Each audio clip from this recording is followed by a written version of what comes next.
Welcome on into another edition of the Kiwi Football Fix, where everything in the round ball game is put on trial. No, it isn't really. We just talk loosely about the great game, the beautiful game, about here in New Zealand, the ISPS Handa Premiership, men's and women's, and New Zealand players abroad. And it's my honour and privilege to introduce to you Michael Burgess, the Burj Khalifa. Great to see you, mate. What's brought you in here? Good to be here. Well, I got invited and I thought I couldn't turn it down, especially because you're hosting and we haven't caught up for a long time. It's been a while. Good to be here and great to be talking football. It's a really good idea. Well, look, we'll catch up properly after this. I don't think anybody really needs to hear us rave about each other for... it's been about a year. Anyway, we'll get to that. First of all, big news of the last week or so. Football Federation Australia, they have denied the Wellington Phoenix a licence for participation in the W League. What was your reaction to this? I was surprised. I thought it was going to happen, but I just feel like the FFA have got a commitment problem. You know, they want the Phoenix, but they don't. You know, there's that constant thing where the Phoenix men's team have done so much for the league the last couple of years. Think about the players they've brought in. Think about the exciting football they've played. They've also had a lot of Australians play for them. So they're quite happy with the Phoenix now. But now it feels like they're treating them again like poor cousins and they're not quite sure. I know they had these other reasons about developing Australian players, but it did seem strange. What I would have been happy to hear is, okay, it's not going to happen this year, guys, but we'll do it for you next season. But we didn't hear that, did we? No. Why can't it just be a simple case of the competition runs a certain way for the A-League and the men, apply the same rules and parameters to the women's competition? Why couldn't it have been that simple, Michael? Well, it could have been, but the FFA panicked a bit because, unfortunately, in the last couple of months, they commissioned a report about their player development. And one of the things the report said is that their female players aren't getting the hours of play compared to what other countries are. So they're like, well, actually, we need our teams to improve. Why do we want to give a bunch of Kiwis, young female players, the chance? But there's actually a lot more to it than that. So I think they've overreacted to this report without seeing the wider picture of women's football in this region. Yeah. So what does this mean for New Zealand footballers then, especially with the Olympics on the horizon? Because this would have been a wonderful opportunity to give our talent exposure on that next level above the ISPS Handa. Everyone's been crying out for it. Remember Abby Ursig a few years ago saying we need this pathway, it's got to happen. I guess one thing you would say is that we weren't expecting it to happen this year. This was sort of a late revival after the World Cup announcement. So let's hope it does happen next year. It's a setback, especially for the Olympics. But if it can happen next year, if they can work out a rational solution next year, then that could be good. Well, this will affect our very first guest here on the Kiwi Football Fix because Tom Sermanni, Football Ferns coach, he's got to be disappointed with how this has played out. Tom, welcome on into the show, mate. First of all, what was your reaction to the news when the FFA said basically a big up yours to the Wellington Phoenix? Obviously very disappointed. They didn't quite say that. They said you could come into the league, but they made the conditions for us coming into the league virtually impossible to come in when they refused to change the regulations to basically have the same guidelines as they have with the Wellington Phoenix men's team. But why couldn't they have just done that? Obviously, you heard Michael say earlier that women in Australia, they need to get their hours up. But why couldn't they just have what happens for the men happen for the women? Well, that's what we assumed would happen, and to be honest, it doesn't appear to be that complicated. Certainly, from my perspective, I was involved in the regulations when the W League started in 2008, and I don't think it would be that hard to have changed the regulations. But as Michael said, basically what the roadblock was is the report that came out about the development, and somehow they hinged that to our acceptance into the W League, and that argument is completely and utterly false and actually very flawed.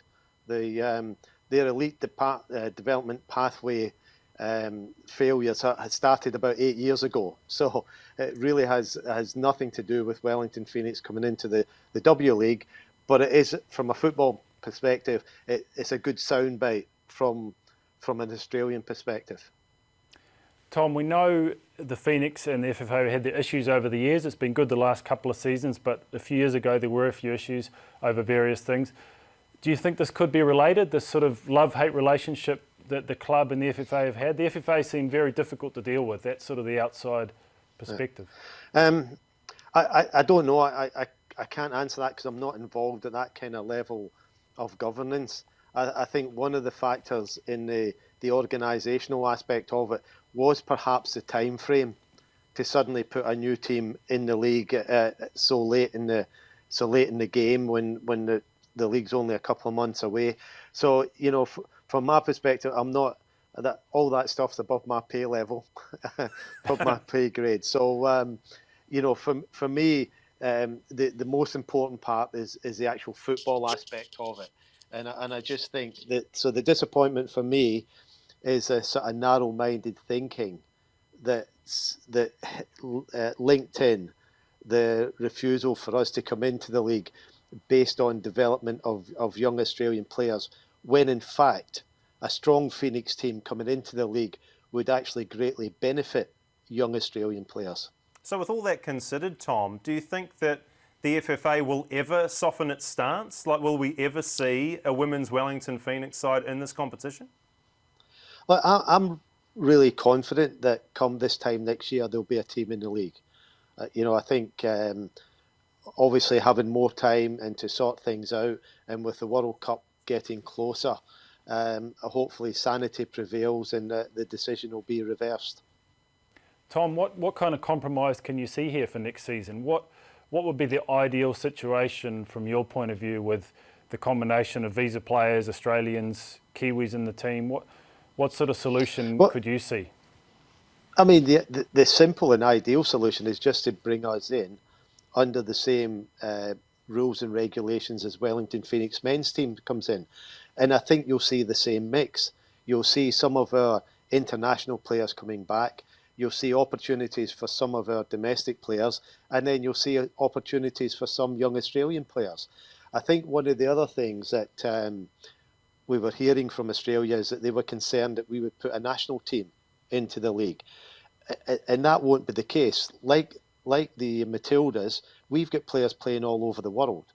They're not all going to come back and actually play in the W League. So our team would be a mix similar to other W League teams. The advantage we bring is that we're also bringing a whole new group of players into the league. So that actually, for me, will boost the competition. So we're bringing a group of players in, we'll be bringing a strong team in, we'll be bringing an investment into the league. So all those factors, for me, makes the league stronger and is not a disadvantage. We're with Tom Sermanni on the Kiwi Football Fix, head coach of the Football Ferns. Tom, 2020, look, it's been an absolute bludger of a year for pretty much everybody out there. It started pretty strongly with the Football Ferns participating in the Algarve Cup, and then obviously lockdowns occur and all that. Talk to us on a personal and a professional level. What has this year been like for you? Well, it's ended up being a lot of television watching, if I'm being honest, and virtually zero football. You know, so it's been a little bit frustrating for everybody in that sense, and also sort of to keep a handle on what people are doing, because like most countries, we've got players spread all over the world, playing in different levels of competition, some playing, some not playing. So it's very difficult to actually keep a handle on what players are doing. That's the first thing. Obviously, not being able to get together with the team, you know, it'd be interesting to see how much that has impacted the team development. I think in some ways we're not too badly off with that, because we've got a fairly established team and a group of players that have played together for some period of time. The big disadvantage for this year, I think, has been for players that you would consider to be up-and-coming players or fringe players, because they're the ones that, you know, have missed out on about 9 or 10 months of opportunities to actually get into the national team. So, and if we're not playing international football until next March or April, it's really difficult then to blood new players into the group.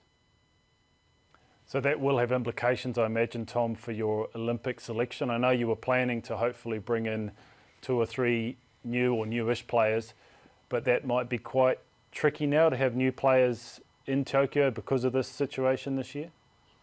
Very much so, because like most teams, we'll have virtually no preparation time.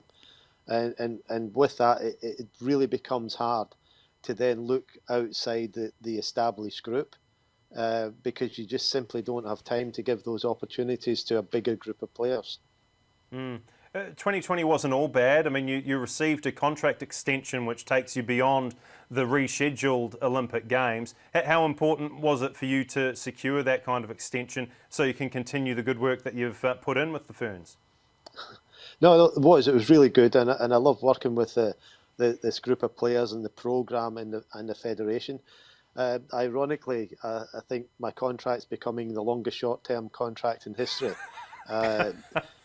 Initially it was for the World Cup, then through to the Olympics, and then through, it'll be probably till death the way it's going at the moment. So no, look, it's good, and it helps. It certainly, from my perspective, it's fantastic to continue with the group, and then hopefully it helps keep the continuity and keeps us sort of building to where we want to get to from a performance standpoint.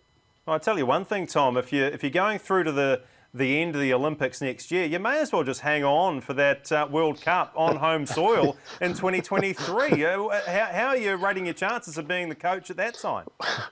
Well, that's interesting. I think those are discussions and thoughts that the New Zealand football have to see what they're thinking going forward. But obviously, the longer this goes on, the tighter it becomes. Getting closer to 2023, which is going to come upon us in a heartbeat. So, I think one of the tough parts of this year has been for organisations to be able to plan and put things in place moving forward. So, yeah, you might be unfortunate to maybe see me for even a bit longer. And Tom, we know New Zealand football will be watching this, so this is your chance to put your case, I have to say. Is this an audition for him? Well, it all helps. That's why he's got the special sofa today for this chat. But yeah, Tom, it is. It's got my comfortable seat. I would probably more likely talk myself out of a job. But thinking about that World Cup, because I know the football community is still buzzing about that news. How has that changed the thinking of some of your senior players? Because you've got a lot of players in the squad that are 28, 29, 30. I think there's even a couple that are 31. So how has that changed their thinking that if they with that on the horizon? Because of how things have been in 2020, we haven't had a lot of those kind of in-depth discussions with players. But I would assume if I was a player myself and each in that age bracket, I would want to still be around in 2023. So I don't foresee any players sort of deliberately looking at retiring between now and the 2023 World Cup. So for 2021, and we hope that the world is a different place to live in come January 1st, what is the Football Ferns schedule going to look like? If you had your hopes and dreams answered, and your wishes just, everything came into place. What do we have to look forward to in 2021? Well, again, it's so difficult to plan at the moment, but hopefully, as I say, by March, April, we'll be back on the international circuit and playing some international games and getting the team together. Then I think the key thing will be to try and get our players together for as long a period as time possible in that last stage leading into the World Cup. So from April to the Olympics. From April to the Olympics, like most countries, we'll be stuck in the FIFA calendar windows and being able to get our players together for those times. But I think getting maybe a critical, if we can get 3 weeks or more right before the Olympics, I think that will be the most important time for us. I'm just thinking, Tom, next year there's probably still going to be some restrictions. So what will be your answer if the FFA come to you and say, oh, Tom, actually, could we have a couple of games, maybe 3 games in April or May? Will you be saying, sorry, guys, you guys have really annoyed us this year? No. Look, we still get, you fall out with friends. That happens all the time. We actually want to increase our contact with Australia, and what I'm hoping for is that the bubble opens up both ways soon, and we can perhaps even start to organise stuff with our younger players and our fringe players. One of the things that's been amiss, I think, for the last 5 or 6 years is that contact between us and Australia. We've got this, competitor, formidable competitor next door to us, and I don't think both countries have tapped into each other enough over the past few years, and I think that's an important relationship to re-establish. And I think the more that we can have that contact between Australia, all levels, the better it is for our game. Oh, Tom Sermanni, I think you spoke really, really well. I reckon 2023, lock it in. I'll pass this information on to New Zealand football. I'm sure the job will be yours through until that World Cup. Either that or death. Thanks so much for your time on the Kiwi Football Fix, mate. Really appreciate it. Thank you, and I'll get you to negotiate the contract, Gordon. I appreciate that. Yeah, no worries. It's one of my specialties.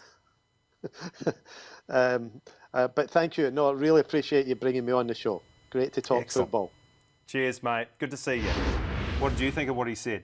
I thought he made a lot of sense, quite logical, quite measured, because you would imagine he's pretty angry. He was pretty angry because this decision affects him more than most people, right? He was really, really 100%. Hopeful about this. It would have changed everything for him. Yeah.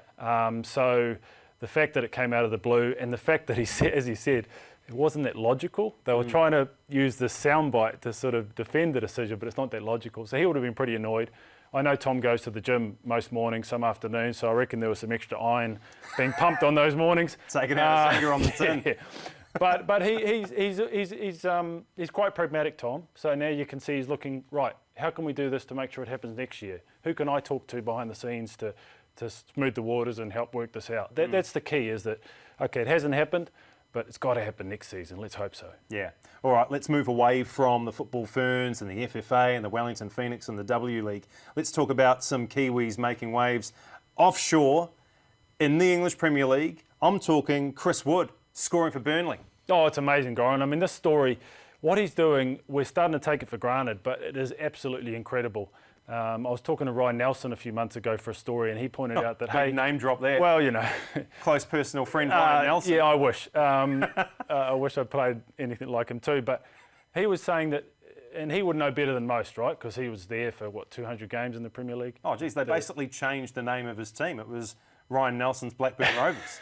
And he was the captain, and it was everything. Still a legend up in Blackburn, a small place. He's a legend. And he was saying that, look, what Chris is doing, we might never see again. We hope we do, but to have a Kiwi striker scoring double-digit goals in the Premier League season after season. So, again, yesterday he scores. Burnley get their first win of the season. This is big time what he's doing. Yeah. And I think what you say is so true. We can often take things for granted. It's kind of like, Lydia Ko at the top of women's golf. You just expect her to win all the time, and when she doesn't, it's like, well, hang on a minute. Lydia Ko's supposed to be the best in the game. Chris Wood scoring goals with his head for fun for Burnley. It's just the way it is. It's written in the stars, Michael. In the Premier League, which every player, every good striker in South America, Asia, Africa wants to be in, and we've got a Kiwi kid from Onehunga and Hamilton. I mean, I know you love your stats. How about this one? Chris has now scored 37 goals in the Premier League. And 35 of those with his head. No, a little bit less. Although I think he's only got one from outside the area, but that's beside the point. But 37 goals in 110 games. But if you think about some big football nations, so Brazil, there's only been 4 Brazilians in the history of the Premier League that have got more than 37 goals. 4 Brazilians. Wow. There's only been 2 Italians, no Germans, and 1 Mexican. So if you think about that, they're all big football nations, and you've got a Kiwi kid from Hamilton and Onehunga doing what he's doing, and these huge countries haven't produced players to do that. So I really think that puts it in perspective. Incredible stat. Yeah, I'll have you write that down for me later. And let's go use through it again. At at dinner parties and impress all my friends. Hey, a guy who's not exactly making waves offshore, well, maybe he is because he's upset that he's stuck in isolation or quarantine, Stefan Marinovic. And it's actually impacting on the start of the A-League season for the Knicks, because there was a COVID outbreak in his managed quarantine facility over in Australia, and he's going to have to start the process all over again. I think 21 days all up he's going to be stuck in there. That's less than ideal for the man himself and for the team. Yeah, I mean, he's a goalkeeper, so they're used to being by themselves. So I guess if it happens to him, it's better than some of the others. But no, in all seriousness, he's a lovely guy, and he's also one of the real... he's a bit of a practical joker, and he's quite a funny guy. You've talked to him as well, really good personality. So he's the kind of guy teams love having around.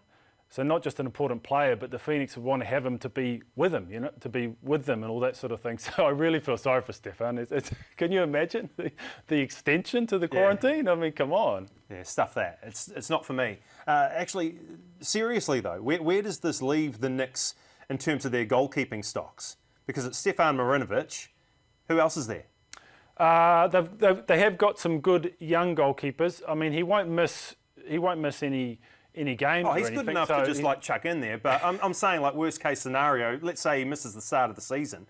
Who plays? They've got some options. I know they've got some good backups, so they'll be okay. But look, last year, he played every game last year. You know, it's not like other teams where you look at even big teams like Liverpool where the goalkeepers changed quite a bit. Stefan was there every game, and he was arguably one of the best players of the season. So, yeah. Of all the players for this to happen to, you imagine him stuck in his room. I don't know how he's going to do some training. I don't know what he's going to do. Oh, he will be fiery. By the time he gets out of there, you put him on the pitch, he'll be taking out people left, right and centre. he will play the season of his life. All right, well, let's head to the States now and talk to the man himself, Michael Boxall from Minnesota United. Thanks so much for your time. Oh, and we've got a child as well. Brilliant. Yeah. How are you guys going? Thank you for having me on.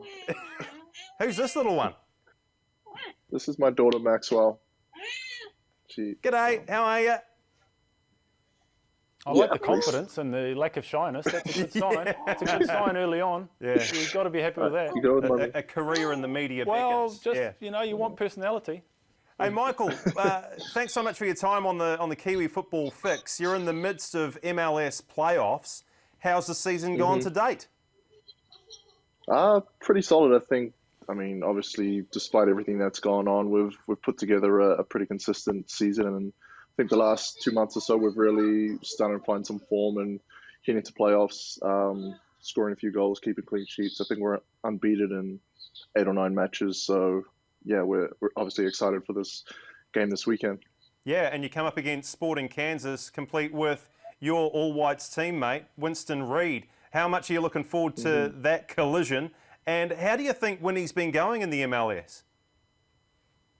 He's settled in very quickly. I think Sporting Kansas have been a very consistently good team, always near the top of their conference, and I think he's been a great addition for them. Now that he's found full fitness and got a run of games, he's banged in a few goals. He's been pretty solid for them, and I mean, it's always tough coming from overseas to this league, and he's settled in very quickly. And yeah, obviously hoping a season finishes this weekend, but we'll see how we go. Michael, what's been the biggest challenge of this season with all the dramas that have gone on with COVID in the United States? I think for us, it's just the uncertainty. Obviously, we had 2 games before the rest of the season was postponed for must have been at least 4, maybe 5 months, and then just not knowing when you're going to start again. And then so we're literally just running around the parks and the streets for 2-3 months, and then individual training, which is never fun. And then obviously we went to Orlando to do a bubble tournament down there. So then 5-6 weeks away from the family wasn't too easy. And then they're still at that stage, they still weren't sure what the rest of the season was going to look like. And so as a footballer, you're just not too sure how to prepare for that. So I think, yeah, that uncertainty has just been the toughest part. But yeah, here we are in the conference semi-finals with all that behind us now. Yeah, being down here in New Zealand, I suppose we get little snippets in the news telling us about how Donald Trump's behaving like a madman, the election's underway, COVID-19, and people not wanting to, go into quarantine facilities and isolate and all that sort of stuff. What's it been like for you being over there in America and experiencing all of this, what's going on in 2020? I mean, with me and my family, we're kind of like in a bubble even before COVID hit. So it's not like we're every night out at the restaurants, and I certainly don't go to the bars. So I mean, for the first few months, it was kind of like normal. Like, obviously, all the essentials were still open, and so it wasn't too different for us. I think, although we have the days that we've wanted breaks, it's been a bit more difficult to do that. I obviously take the kids to public facilities like the zoos or the children's museum. Obviously, all those are closed. I think for the most part, because we pretty much keep to ourselves most of the time, it's hasn't been too much different. And what about the squad itself? Were there any COVID scares or anything like that? And if so, how did the club deal with them?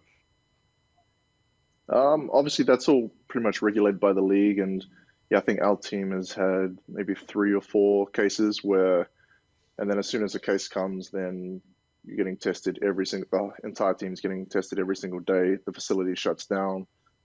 So we've had a few games cancelled, training disrupted for like 2-3 weeks just because of that. So it's far from ideal, and it's been a couple of times where we've not been able to train at all as a team for like at least 10 days, and then we've still had to play a match on the 11th day, which isn't the best preparation.